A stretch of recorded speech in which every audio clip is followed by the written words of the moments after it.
அக்கா, சத்தியமா நான் எந்த தப்புமே பண்ணலக்கா. நான் எதுவும் பண்ணல. ஏய், புரியுது, நீ அழாத. முதல்ல என்ன நடந்துச்சுன்னு நீ கொஞ்சம் ஒண்ணு விடாம சொல்ல. அக்கா, அக்கா நான் உங்ககிட்ட ஒண்ணு கேட்கணும்க்கா. ஆ, கேளு. அக்கா, நான் ஏற்கனவே உங்ககிட்ட சொன்னேன்லக்கா, நான் ஒருத்தரை லவ் பண்றேன்னு. அந்த ஒருத்தர் மாறன் சார் தான்னு உங்களுக்கு தெரிஞ்சிருக்கோன்னு நினைச்சேன்க்கா. ஆமா, ஏன் நீங்க மாறன் சார் தான் உங்க ஹஸ்பண்ட்னு என்கிட்ட சொல்லல? சொல்லியிருக்கணும் தான் மலர், தப்புதான்.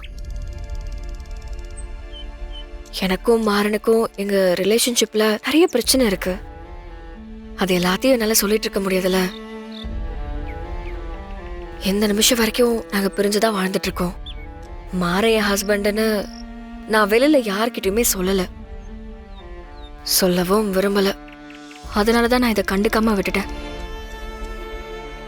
நான் சொல்லியிருக்கணும், அட்லீஸ்ட் உன்கிட்ட மட்டுமாவது நான் சொல்லியிருக்கணும். தப்பு என்னோடதுதான்.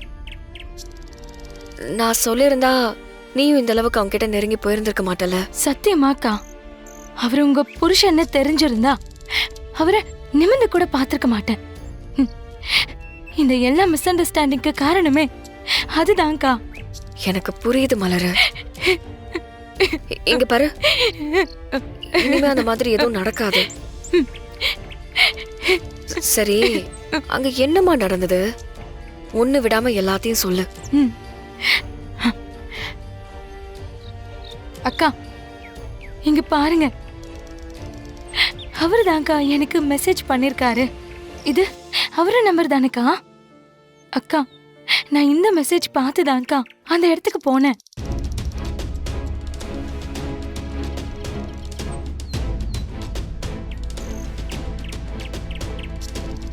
மலர் அக்கா, இது மாறன் போன்ல இருந்து வந்த மெசேஜ் தான். ஆனா இது மாறன் அனுப்பலமா?